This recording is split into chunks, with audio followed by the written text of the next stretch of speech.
Week 24. I'm sitting on the porch of a beautiful bed and breakfast property in Red Lodge, Montana. If you ever want to visit Yellowstone National Park, you have to make sure to take at least a day out of your busy schedule to drive on Beartooth Highway, connecting the northeastern entrance of Yellowstone to Red Lodge, Montana. I promise you, it will be the most beautiful drive you'll ever do in your life, and it would be a shame for you to miss out on it. In any case, that's where I am right now, and as you can imagine, I didn't really do much, or really at all, of the development work last week. But I think it's a good opportunity for me to talk a little bit about the app that I'm developing, the product I'm creating, and its value proposition. But before we dive into that, I think it's important for me to provide a little bit of the background of the genesis of the app, the idea of the app. Last year, I visited China, specifically Shanghai and Hangzhou, two of the most developed cities in China. And digital transformation took place in East Asia in a very different way than it has in North America. In many ways, it's far more aggressive and far more penetrating. And one of the experiences that I experienced was going to restaurants and ordering food. In almost all restaurants, servers don't really take orders anymore. It's usually delegated to scanning a QR code on the table and then ordering food from your phone, from a specific app in the phone. And judging by the way that the app is laid out, most restaurants use the exact same app with different decorations, but you can see sort of the organization and the layout of the app and the menus inside the app are substantially similar. In other words, they come from the same company. So just to give the overview, as a guest, you would be seated and then you would use your phone's camera to scan the QR code on the table. And then the app would know which restaurant you're in, which table you're on, and then what menu items would become available for you. Then you go through the app and then you make orders. You tap on the things that you want to eat, and then you submit the order. The restaurant would then immediately receive the menu items to prepare for you. And ultimately, a person, a waiter or waitress, would actually bring the food out for you. But the amount of burden, the amount of work that the person, the waiter and waitress would have to do to complete the dining experience for a customer is drastically reduced. As you can imagine, this is benefits for both customers as well as for the restaurants. For customers, you can probably have a much more relaxed experience perusing the menu and taking time to order and then changing your mind in the middle of the order, customizing your order to your heart's content, right? You don't have to worry about it, taking up the time of another person, feeling awkward and so on and so forth. From the restaurant's perspective, you can see that this would drastically reduce the burden and the task intensity, if you will, for the employees that you have, and then increase their efficiency as well as the table turnover, potentially increasing sales and increasing profits for your business. So this works great. And overall, we had a good experience using the app, ordering, placing, adding dishes to our table, and then eventually, ultimately paying for it. There are some minor challenges with it. For instance, some of the more complicated promotional deals and whatnot was quite a bit more difficult to understand in the app than it is to talk to a live person. And, for example, how can I get this promotion? Do I have to order 2 items from this column and 3 items from that column? A lot of times it's just not as straightforward. If there's a person explaining to you right there, it would have been a lot easier. But by and large, it was a good experience. And I started to think to myself, why has this not been a thing in North America? And from my research, there has been many different reasons. Chief among which is sort of the different expectations with regards to dining experiences by customers in East Asia versus North America. One of the things that a lot of sort of research, well, perhaps not dedicated academic research, but some market studies suggest that diners in North America expect conversing with the waiter or waitress a part of the dining experience. You might have questions. You might have different requests that might be difficult to implement in a sort of a rigid app-based ordering system.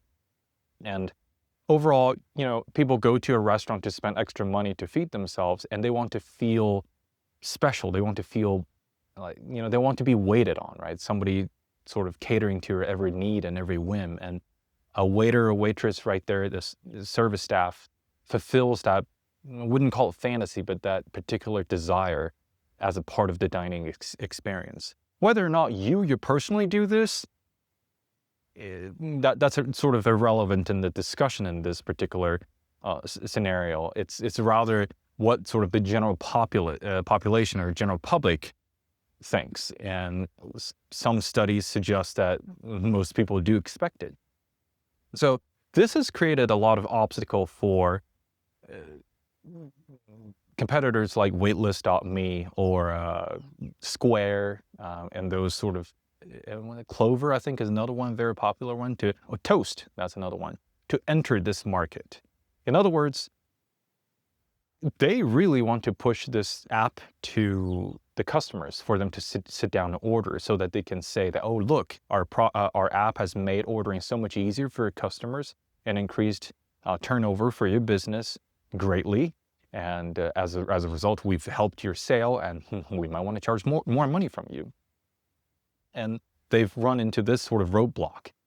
People just don't want to do this. If you ever actually sat down in any of the major franchised locations, for instance, Red Robin, another example that I can think of is maybe Chili's, you can see that there is effort to try to push customers towards that direction with very limited success. Last time we went to Chili's, we saw this tablet-style ordering thing on the side of the table, right?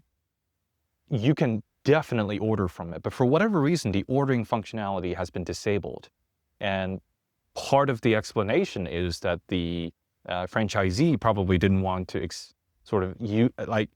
risky, right? It's risky for the franchisee to ditch the tried and true ordering from a waiter and waitress model and then switch to a completely newfangled experience. So as a result, the situation at Chili's is that you cannot order on this thing. I think it's called Zendesk, which would be a competitor to the app that I'm trying to develop as well.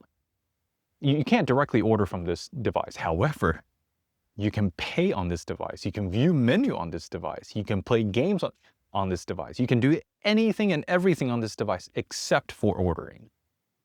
And I think that it's the hang-up that the proprietors have with regards to the expectations of their patrons.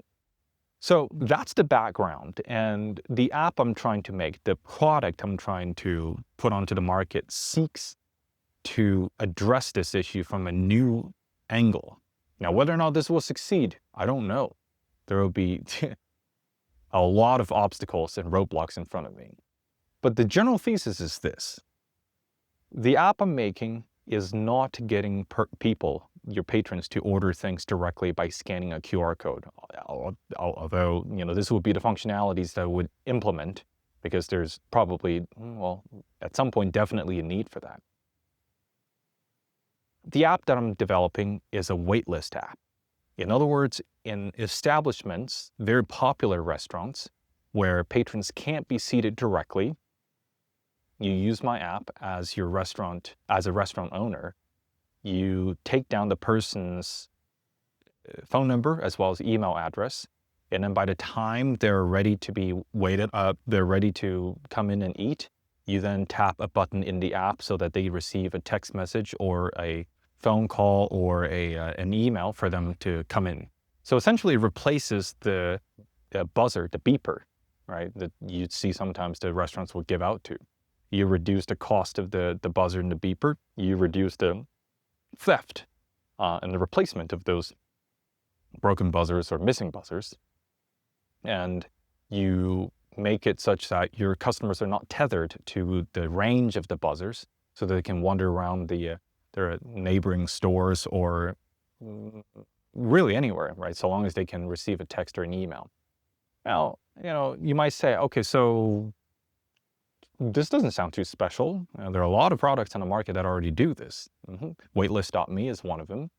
I believe Zendesk, Postmates, and those competitors, they already have those functionalities built in. So here's my value proposition. What I want to do is, once the customer joins the queue, they will then be given the opportunity to review your menu and to place the order. So think about this. One of the most common experiences that I have when I go to a restaurant, if I can't sit down immediately, is that, I'm already in line. I'm getting really excited about this food, and I want to see what options I have available. And in addition to that, I'm also very excited about reducing the time between me sitting down and the food being served to me. Because by the time I sit down, it will have already been half an hour to an hour after I've originally decided to go to the restaurant. I would be starving. I would be looking forward to the food. So a lot of times I find myself perusing through the menus of those restaurants that I'm waiting for and just like calculating in my head what I want to order, right? Essentially ordering ahead and doing this mental things in my head. What this app would allow proprietors to do is enable their customers the ability to peruse the menu before they're seated, and then offer them the opportunity to place the order before they're seated.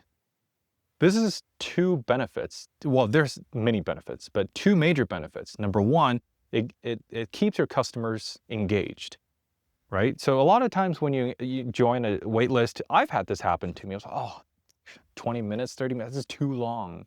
Maybe I'll look around and find another restaurant and then just ditch this restaurant. That has happened to me. However, if I'm offered the opportunity to order food and then, or really even after at some point and pay and perhaps receive a small discount if you were to pay ahead, I'll feel much more emotionally invested and actually stay with you, right, with this particular restaurant. So in other words, this can reduce the rate of patron attrition through waiting. That's number one. And number two, it can dramatically increase the turnover of your kitchen. If your kitchen already know there is a baked item that would take 30 minutes, 20 minutes before your patrons are even seated, and you already know that they've already paid for it, your kitchen can go to work. And you potentially can serve far more patrons and make patrons very happy because their food comes out 3 minutes after they're seated. And there's one major benefit in this as well, which I consider to be more long-term, which is not something that's immediately monetizable upon the launch of my app, which is this: if enough people do this, if enough people get comfortable with the idea of using the app to place orders ahead of time when they're waiting in line, having nothing better to do, over time, this group of people might become more comfortable with the idea of using their phones to place orders in sit-down restaurants. And perhaps this is the way to get people to start ordering from their phone using a QR code on the table, even for restaurants that don't have this particular app that I'm looking to develop. So this is the thought that I have in my mind and the idea that I have. Now, again, I'm lucid enough to understand that most businesses fail, and most business ideas are just, crazy people in their heads, and it's really difficult to figure out whether or not it's a good idea. So I'm putting my effort, I'm putting my time as well as money into this venture to see if this is a real thing. And most importantly, I think one of the ultimate goals for me is, at the end of the day, I think at some point I like to have a restaurant of my own. I love food, and I love making food, and I love having an environment where people can come and enjoy my food, and making it sustainable and sort of creating a community around it. And hopefully at some point I can use the app that I write in that restaurant in the future, and that would be my ultimate dream. But for now, that's the app idea for the very first sort of competitive edge on the market. However, My MVP would not include all of those features. My MVP would only include the putting down the names as well as the phone number and email addresses of those patrons that are waiting and then notifying them through the app. That's my MVP. This is because making the MVP work would require a lot of technical side of things that need to be mature before I start thinking about the juicy business side of the details. So with my MVP, I want it to be stable. I want it to work well. I want it to not be buggy, and I want it to give users the best user experience there can be. Then I can focus on transitioning it into the business vision that I have for what this app can do for both the restaurant owners as well as diners. That's it. That's the big idea that I have behind this app. So past week, didn't do anything other than daydreaming perhaps. Next week, I also won't be doing much. I would still be on a road, and I will be back in front of my computer at the end of this month. And the goal is to launch my first alpha MVP by the end of June. I am 70% confident that that can happen. But that's it for this week. I'll see you next week.